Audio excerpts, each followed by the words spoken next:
Welcome to Triangle BNI. Today's show is brought to you by Oak City Tech. Folks, we talk each week about the digital world. It's loud, it's crowded, there's half truths. We don't know who we're talking to sometimes. Are they the right clients, right potential clients for us? So, if you need professionals like the folks at Oak City Tech to help you navigate those dicey waters, shall we say, um, to get your message out to your current clients and your future clients, go to oakcitytech.com. Tell them what you're looking for. I know they'll be able to help. Hi, everybody. My name is Mike Manning. Each week on Triangle BNI, we bring you a local small business success story. If you are not familiar with BNI, it is Business Networking International, the world's largest networking organization. Our little slice of heaven here in the Triangle, Raleigh, Durham, and Chapel Hill and the surrounding towns. I have about 31 chapters, about 530 members, and each week our job is to help our fellow members grow their businesses. And our local small business success story this week is Brenan Volpe with Sterling Fox Financial Services.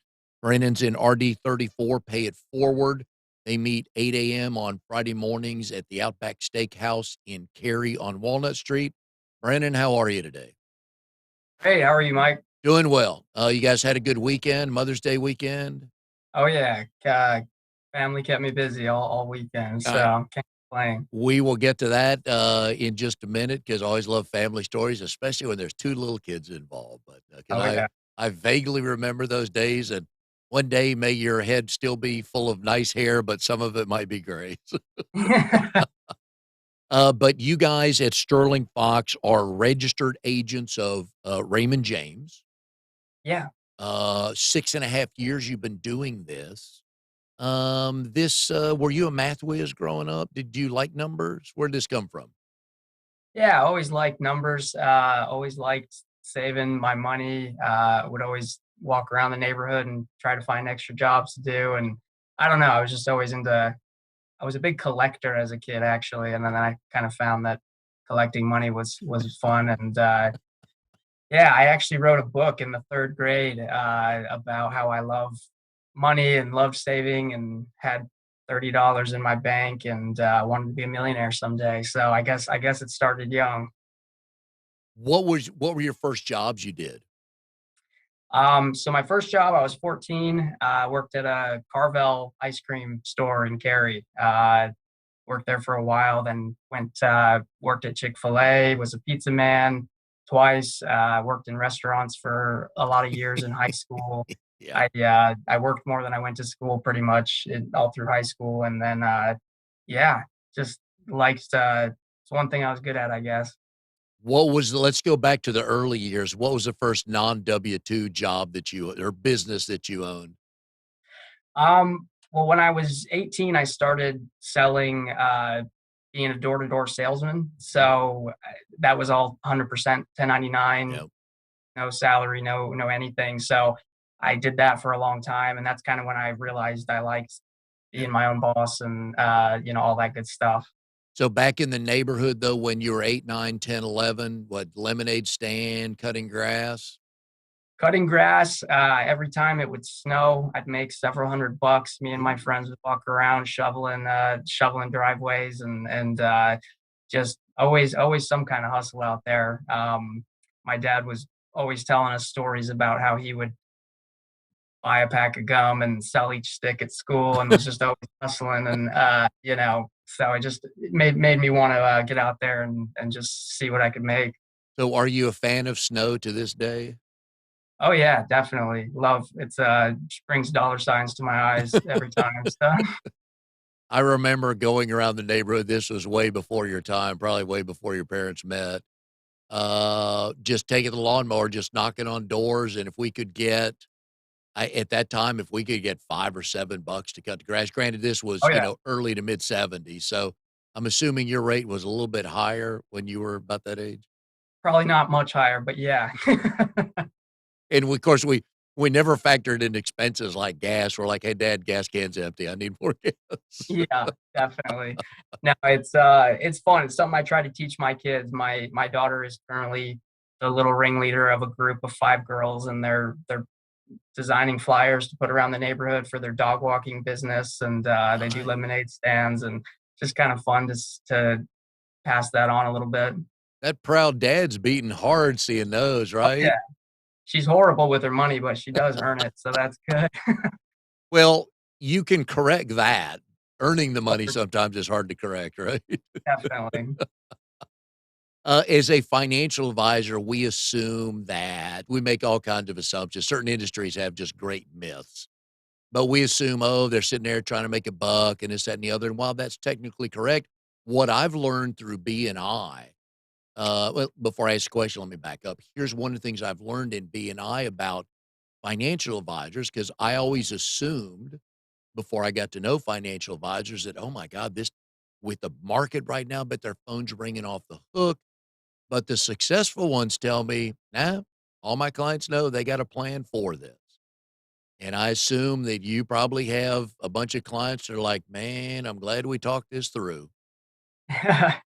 Definitely. I actually had several meetings last week. Most of my clients are pretty well trained, but there's always a nervous Nelly or five out there. And especially the newer clients that have just started working with us the last year or two, they're not used to these types of ups and downs. And so we'll take a little extra time with them. But I had a meeting last week with one of my clients, and they're honestly just fine. They have plenty of money, their retirement plan's on track, but every time the market takes a tumble, they start freaking out. And so sat down, reviewed the plan, showed them they're on track. And yeah, the thing they said at the end of the meeting was, I feel so much better now, right? And that's pretty much what I do. It's not I'm not a stock picker. I don't have a crystal ball and know when the markets are going to go up or down, but we can make a plan and that we can control. And so just bringing people always back to what they can control and focusing on their long-term perspective,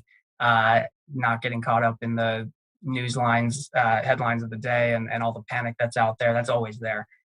There's always 50 experts explaining that it's the end of the world, always continuously. So You are true about that. I'm watching the news and I was like, let me tell you what's coming up. I'm like, wait, no, it's not. Uh, but my guess is, though, the ones that don't have a plan are the people that panic the most. And then having no plan causes you to panic, which leads to poor decisions, doesn't it? definitely. I mean, we saw that. We have very clear case studies, right? We saw in March 2020, market dropped 35% in 3 weeks. And by definition, what that means is that people were panicking and selling all the way down, right? But what was interesting to us, I mean, we didn't know what was going to happen, but it felt like a really big overreaction. There wasn't enough information to kind of justify that type of a pullback. We kept telling our clients if and when the government comes out and says they're going to help the economy or whatever, we could see things turn around. And lo and behold, a few days later, the Fed came out and Congress came out and announced all the stimulus and all the things they were going to do, and the market rebounded 19% in 3 days.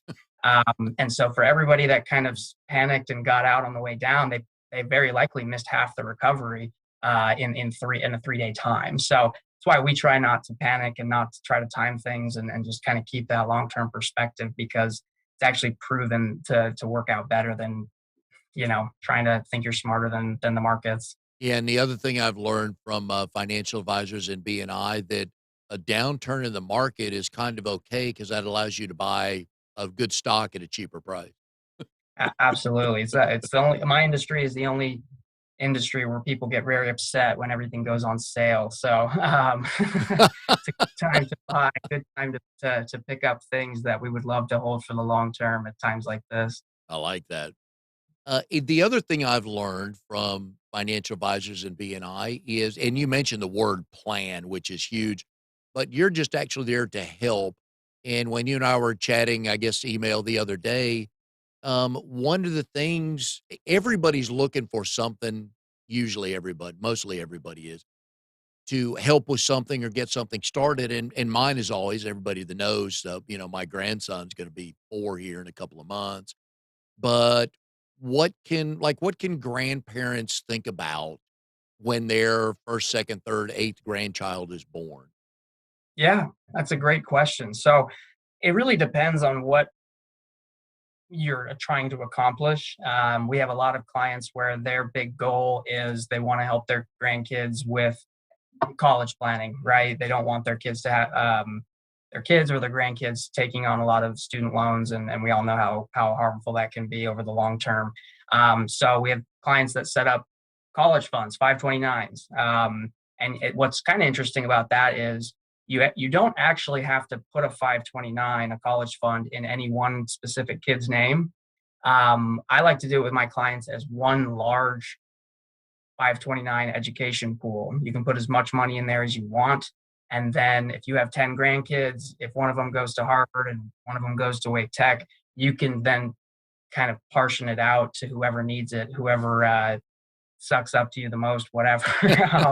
So you can make those decisions later on. You don't have to just give the money and then what if they don't use it? What if it's whatever? So it's kind of nice having that flexibility as a grandparent to it's really a scholarship fund that you can award out to whoever you want. Yeah, I've told my oldest son, the father of my grandson, is that we're his mother and I have started something, and this is not gonna be knucklehead money. So when they Right. turn 18, still didn't get a shot at it. When he's Yep. 21, it's for, college, it's for down payment on a house, starting a business, something like that, but no knucklehead money involved. I don't know if that's a key industry term, but in my house, everybody knows what it means. Yeah, and just another quick point on that. A lot of times people want to help the generation below or beyond, but they haven't necessarily secured their own future yet. So it's just all about Yeah. making sure you're covered.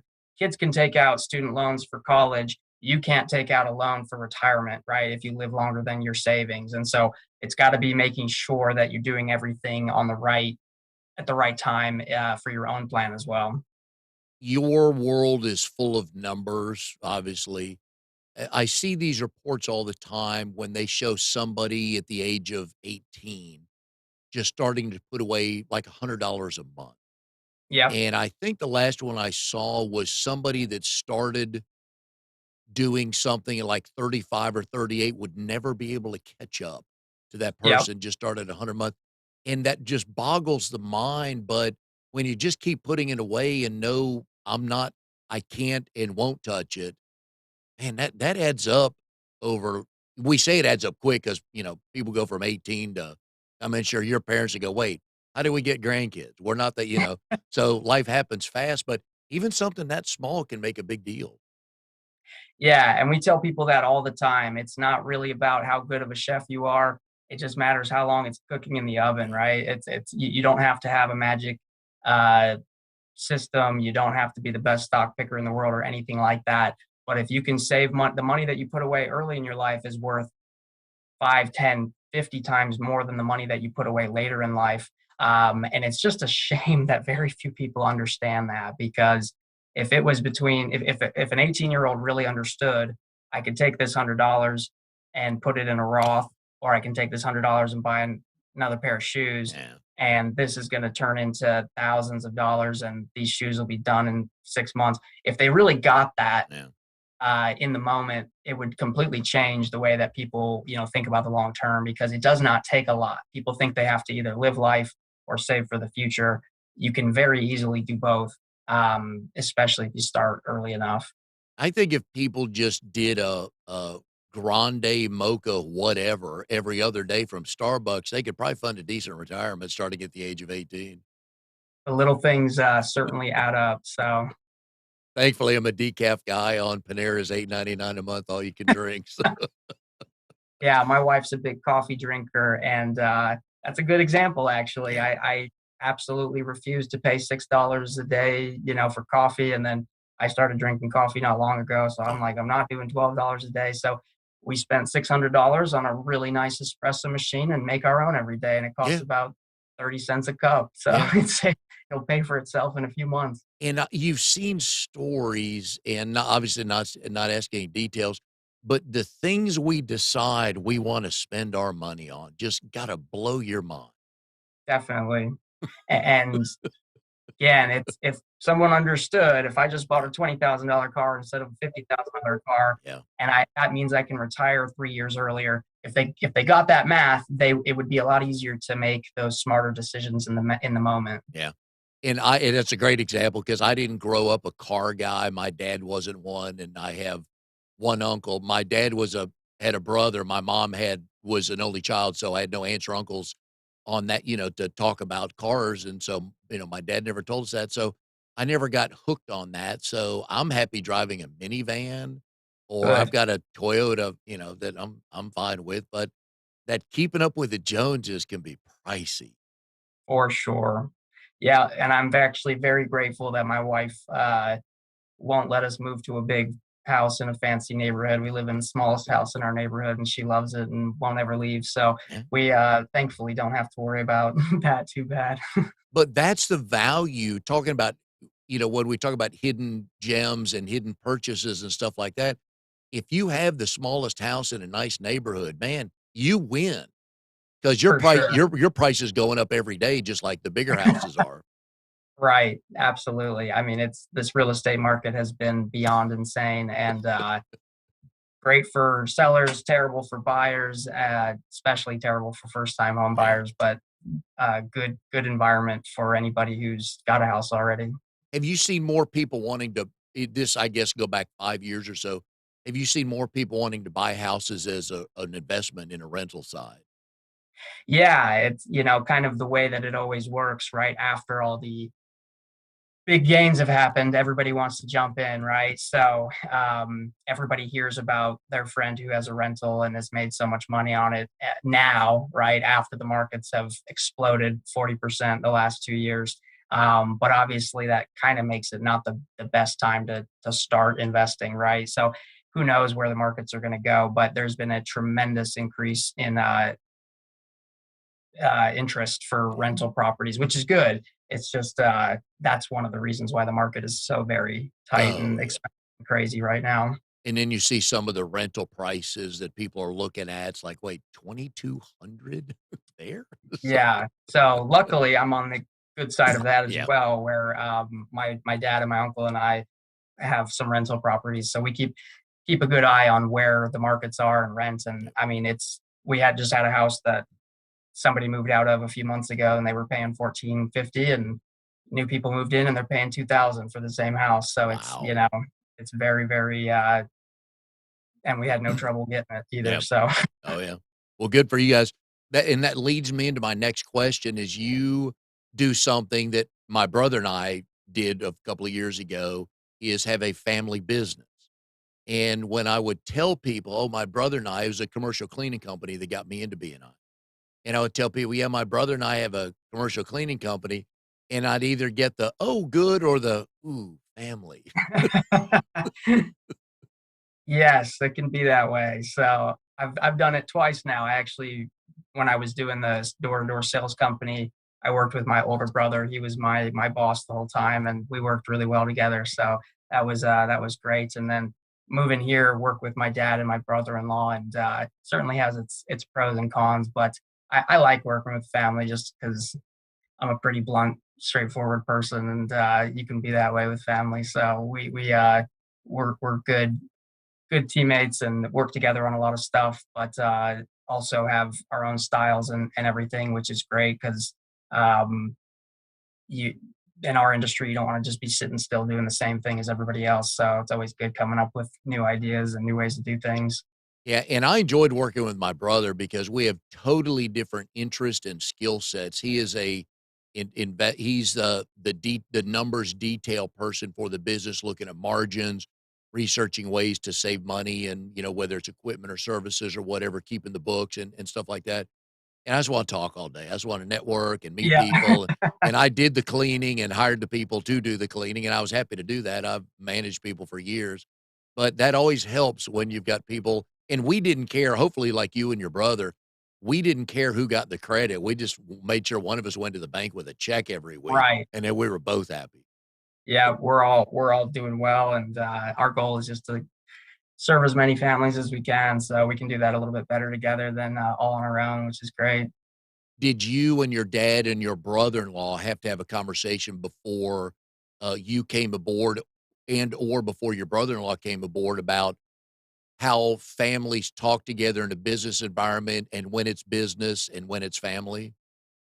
Yeah, we've had a lot of those conversations for sure over the years, and trying to flip back and forth can be difficult. But in reality, like, this business is our family, and our family Yeah. is this business, so it's kind of all the same thing a lot of the time, Yeah, I've worked with people that have had family businesses before, and I told them, "You gotta know when you're talking what." And you right? at Sunday dinner, you can't bring up a business issue that's been pissing you off since Wednesday, you Yeah, for know? sure. And at work in front of a client, you can't say, "You're not my favorite brother."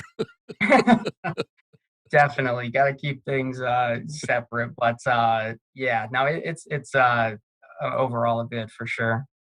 And then you get the spouses involved, like, and thankfully, my brother and I got along, so his wife and my wife, good friends, and they're we didn't bring anything up hardly, but I've heard horror stories. Again, going back to the Sunday dinner, just killed the Like, mood. "Dad, you can't fire me, I'm gonna call mom," so I'm gonna retain human resources. "Mom, get yeah, over here." exactly. And he knows who your mom's gonna side with, right? It's gonna be you. Definitely. Did it take you guys long to kinda divvy up who's got what area of expertise or interest?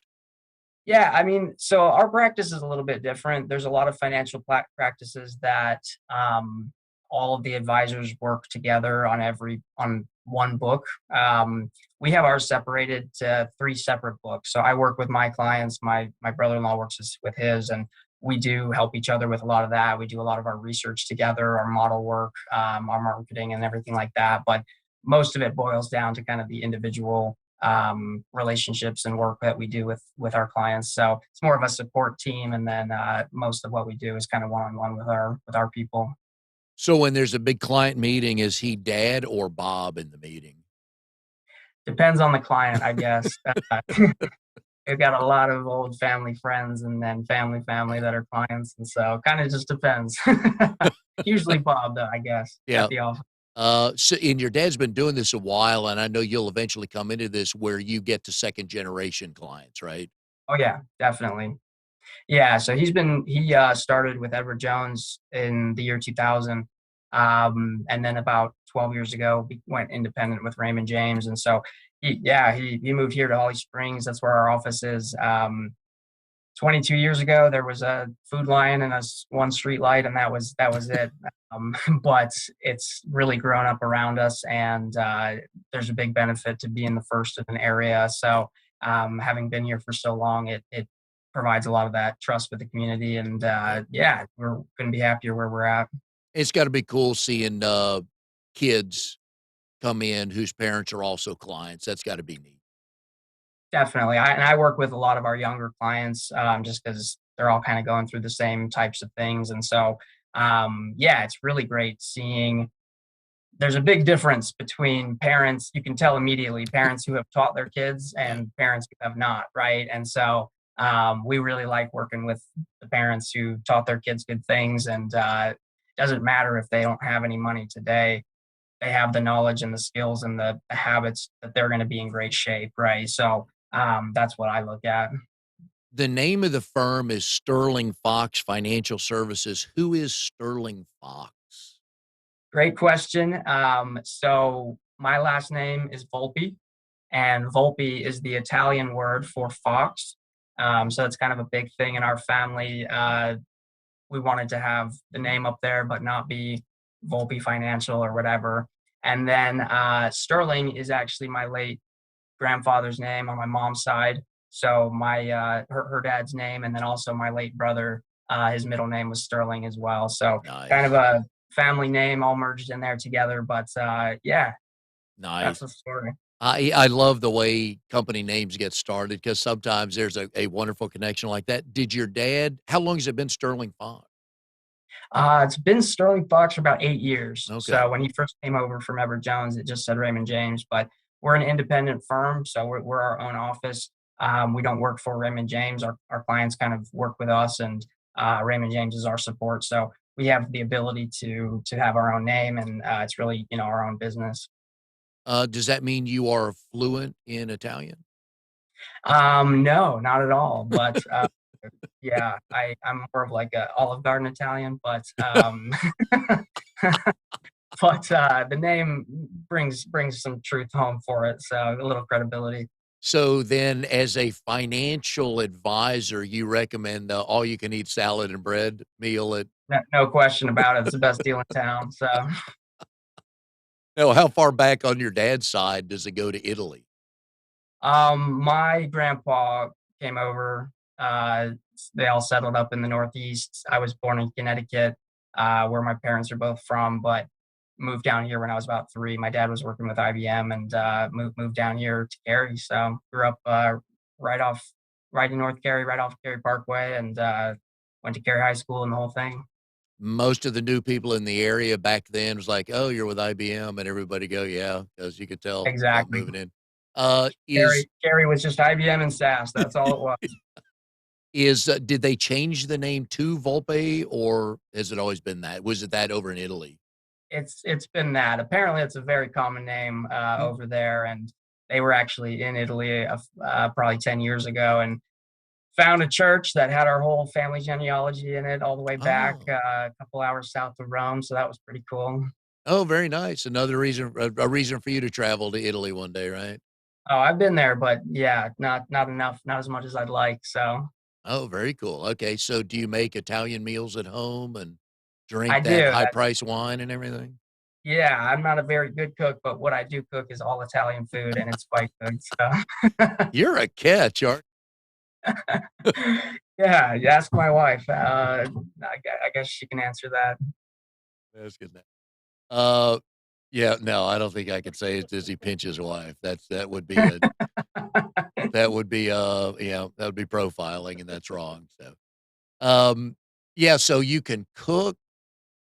You're a financial advisor, man, no wonder. So let's talk Yeah. about your wife's name is Shannon. Yes. One of my favorite questions to ask married couples on the show is how did you two meet? And do you both tell the story the same way?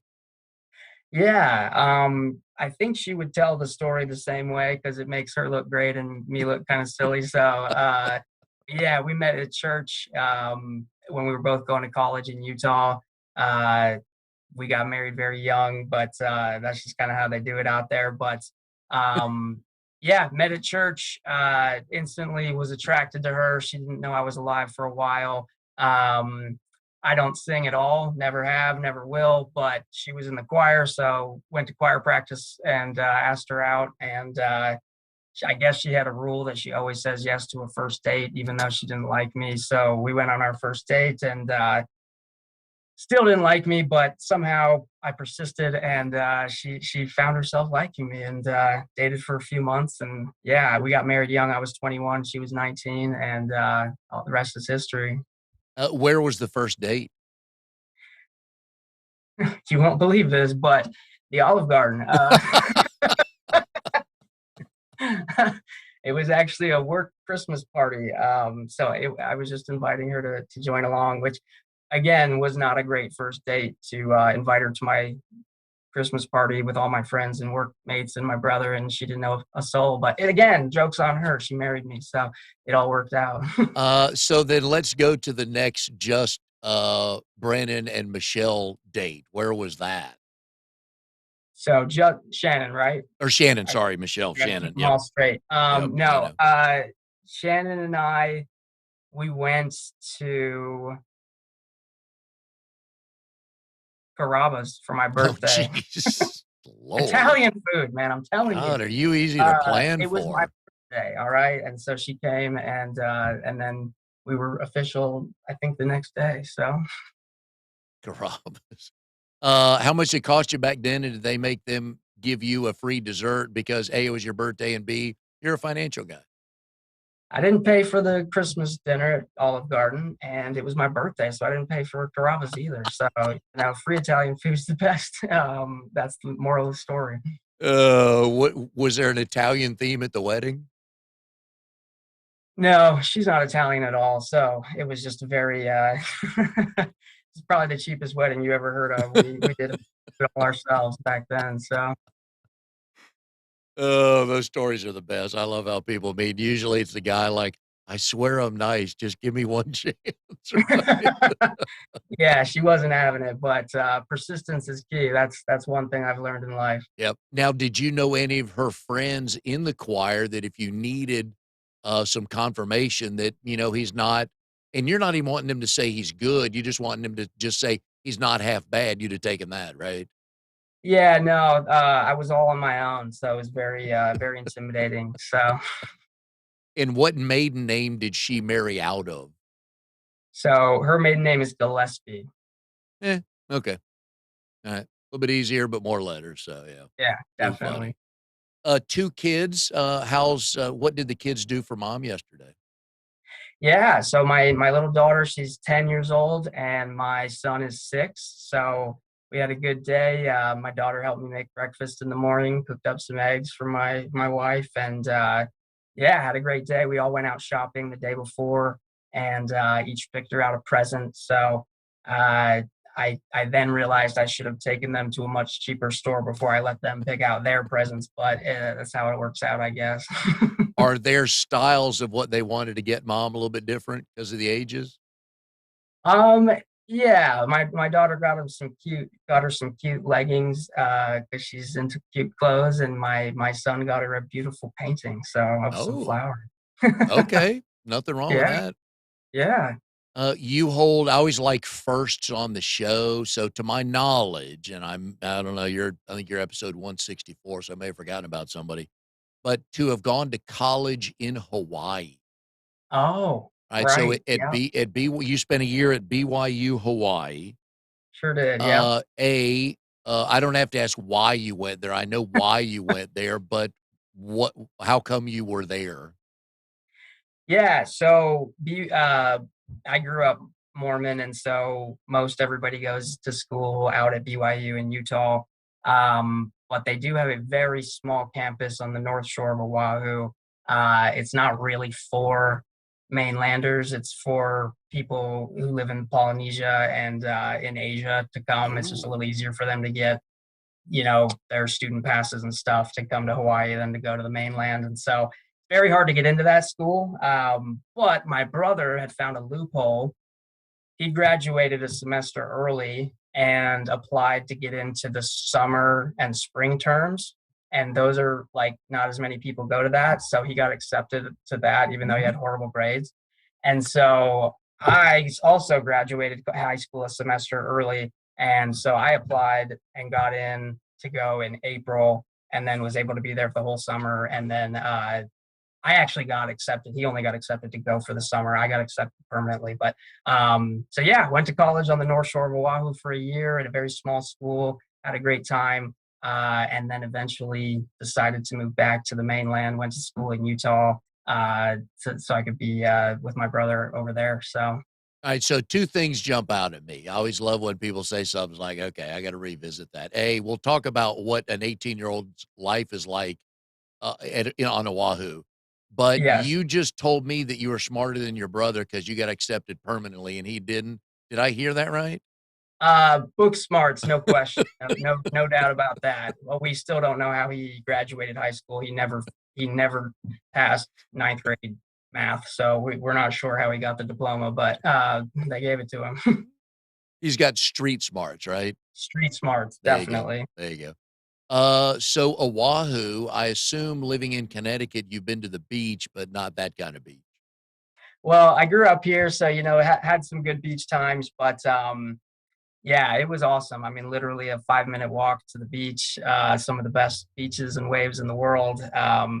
But I went to a very, very small school, about 2,000 students. And yeah, getting around was very difficult. So I found someone selling a 1992 Ford Escort station wagon, the big fat thing, and it was $600, and Oh, didn't have registration or insurance or any of that, but it did get around for a while, so that was good. Nothing screams chick magnet like a, freshman driving a station wagon, huh? Oh man, it was green. I had to get a jump every time I started it. I mean, it was basically a go-kart, but you could pile like 12 or 13 people Yeah. back there, so it worked out great. Oh, you were popular with that thing, weren't you? I bet. Oh, Yeah, I yeah. was. Yeah. Because anybody in the group needed a ride somewhere, "Hey, let's call Brennan. Yeah, Yeah. let's invite Brennan, he can drive." A little pricey over there to live though, isn't it? It is, and I had saved up in high school and stuff, but I didn't want to use that. So all my friends were going to school and getting kind of part-time jobs in town there, and I didn't want to do that either. So I had heard about a place down in Waikiki that would pay you for pharmaceutical drug studies. So I ended up doing that twice. And yeah, you literally just show up for like a week. They give you some pills. They like test your blood every few hours to see how it like breaks down. And I made like 5 grand on one and like 2 grand on another for like a couple days of work, and didn't Wow. have to have a job the whole time. So again, got to work smarter, not harder. Man, I tell you what, I'm impressed. That may be the best move you pulled on this show right there. Wow, 5 grand? For like 3 days of my life. Yeah. Wow. Oh, that's too funny. But then you realize coming back to the mainland for college was probably the smart way to go? Yeah, yeah. Well, my brother was transferred to go to UVU to college in Utah, and just a small school there in Hawaii, and ended up wanting to just get to a bigger pool there. So moved to Utah and started going to school there.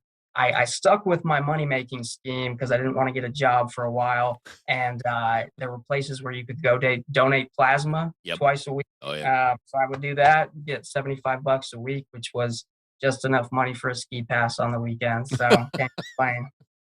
Oh, you had a plan even back then? Oh yeah, no question. And the skiing's good there. Oh yeah, best in the world. And So this was at Utah Valley University.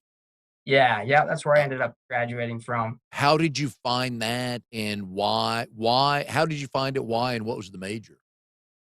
So yeah, my brother was going to school there. It's a really big school that nobody's ever heard of. It's right next to BYU. So if you want to go to BYU, you kind of go there. If you don't, you go to UVU. They're all 10 minutes from each other, and about 80,000 students at each school. So they're just massive Wow. student populations. But yeah, I knew I wanted to go into finance. So I did a business management with a degree with an emphasis in finance. Um, right as I was leaving the school, they actually did start a certified financial planning major. So I could have done that, but I didn't want to take a single more class than I had to. So I just graduated and was done. So Interesting. Good skiing, 75 bucks a week, got that covered. Grades, I'm assuming grades were pretty good, right? grades were good. Yeah, no problems there. But it was the balancing of working full time, family, wife, kids, all of that. Once I started doing the door to door sales job, that was kind of more of a full time thing, and put school on the back burner. So I'm not a doctor, but it did take me 8 years to graduate. So That door-to-door stuff is hard. sure is. Yeah.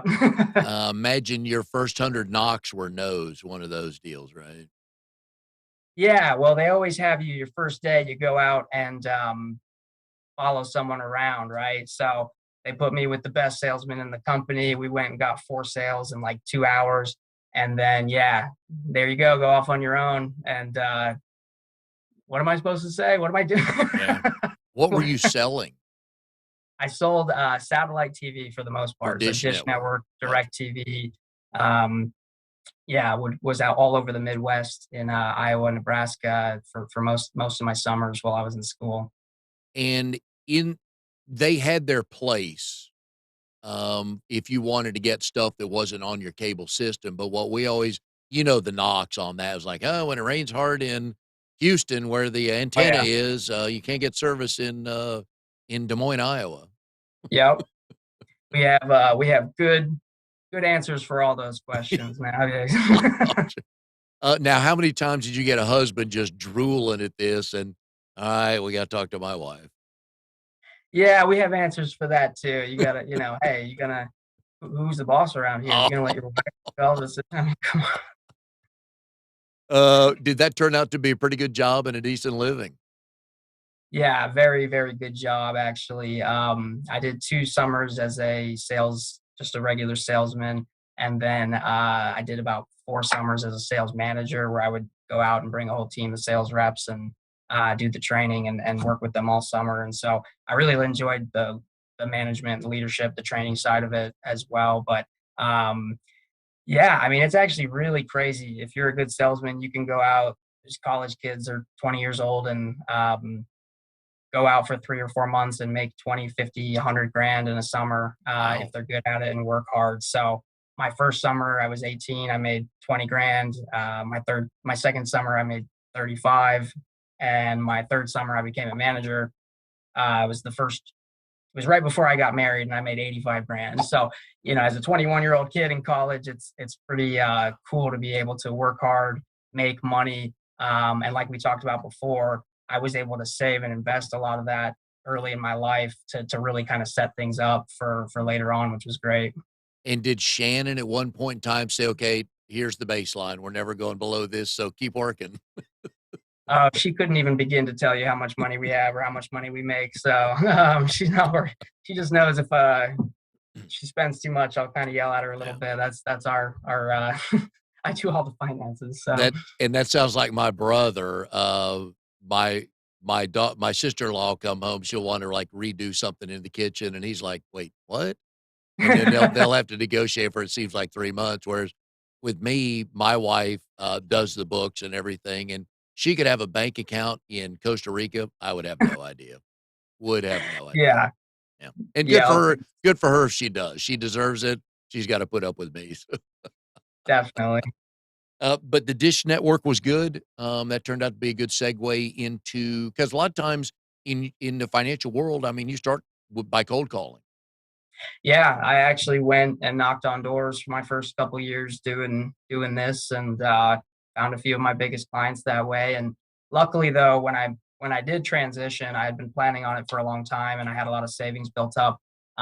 So when I transitioned, I actually bought some clients from my dad, some of his smaller and younger clients. So and then joined BNI and have gotten built my own book from there.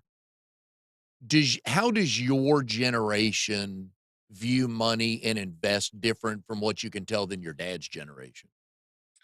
Yeah, it's just a different mindset where older generations, they mostly just picked a company and worked there for forever until they retired. And then their plan was Social Security, or if the company had a pension, and they just didn't have to take so much control over it. It was you could save extra if you wanted, but your basics were supposed to be covered by your company plan and Social Security. Um, there's not a lot of pensions out there anymore. Almost no new jobs you get have a pension. And for people my age, I'm not planning on Social Security. If it's there, great. But who knows 40 years from now what Social Security is going to look like. So the difference being that people in our generation have to take a lot more active role in their retirement planning. It's not just a work and you'll get taken care of until you die kind of a thing. In addition, when Social Security was enacted, the average age of death for a man was 65. Now the average age of death for a man is like 83. So we have to plan for very long retirements now, whereas we didn't do that either. So it really is a completely different mindset than it was before. The environment is changing, the market's changing, taxes and laws and retirement laws, everything is different. And so, yeah, using a playbook from anybody else is never really going to work for most people out there. Do you find that your generation wants to know more of where their money is being invested? Yeah, I think that a lot of people in my generation they grew up with the internet a lot more, and Yeah. so they can, if they are inclined to do that, do their own research and understand things a little bit better. Um, that can be good or bad though, because if you're reading XYZ article or this financial system, it's not really specific to you, right? So a lot of people get bad advice that doesn't really apply to them by doing that. So it can be a blessing or a curse having more information depending on if you can actually apply it or not. It's funny because I think my boys are 35 and 31, so you're right in there with them, and listening to their friends and their conversations talk about stuff, on the investment side, I agree because 'cause I've heard some of that stuff, and on the working side, they're looking more for an experience at a Right. company versus, "Oh, I'll just start at GE when I'm 21 and retire when I'm 52 and be done with it." Exactly. So a lot of mobility, right? People are changing jobs on average 5, 6, 7 times in their lifetime instead of 1 or 2 at most. And so that also gives you a lot of, you've got old accounts out there. That's a large part of where we find new clients is people just have all these old 401ks from all their old jobs. And so then we'll kind of take those, consolidate them down, use that as a basis for their plan and figure out what they kind of need to do from there. It's fun, just watching the generational stuff, and then, of course, now with a grandson, I'm like, no idea what his world's gonna be like in 10 years. With all the goofy stuff going on today, Lord, what he's gonna be exposed to when he's 15, I have no idea. I Yeah. feel for him, but I just laugh and tell my son, "Hey, it's your problem." Yeah, it is difficult to consider just the rate of technological Oh, advance yeah. right now. There's been more advance in the last 10 years than there was in the last 100 years, right? And that's going to continue. So the world is changing, companies are changing, investments, all of it. And so it's too much. It's just too much. It's a fire hose for people to try to manage on their own. And then again, most people who manage it, all they're thinking about is investing and trying to pick whatever. They're not actually doing the things that are needed to retire and tax planning and all of those other pieces that go along with it. And in business, and you've dealt with enough people, it a lot of times comes down to the blocking and tackling. It's the simple stuff, the repetitive stuff. These if you keep doing that every day, generally, things are gonna turn out pretty good. Yeah, and that's the other problem with the internet. Everybody's seeing all the one, friend they know who Yeah. became a Bitcoin millionaire or is into all these weird things or the fads of the day.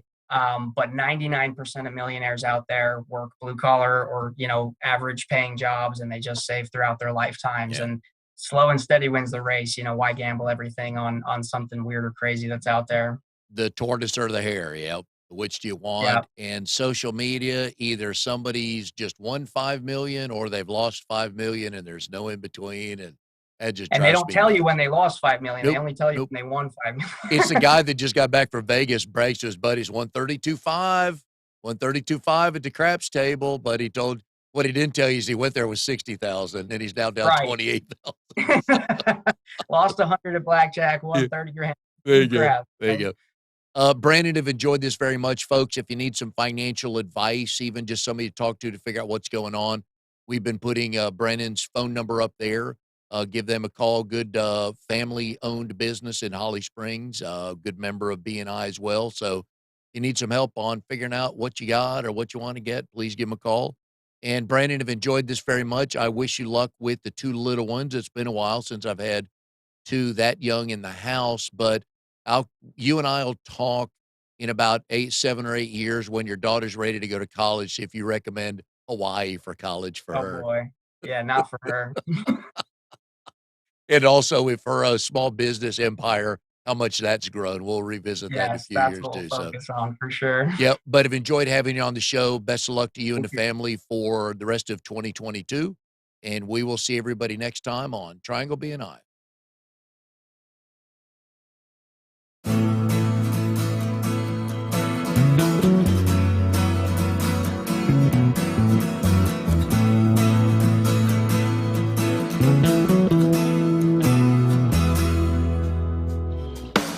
You are tuned to the Nissan Communications Network.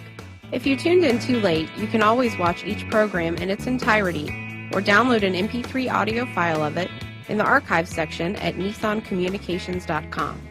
Don't forget to subscribe to our YouTube channel, follow us on Twitter, and like us on Facebook. Sponsored by StreamingGear.com, Carolina Apparel, and DeltaForce.net.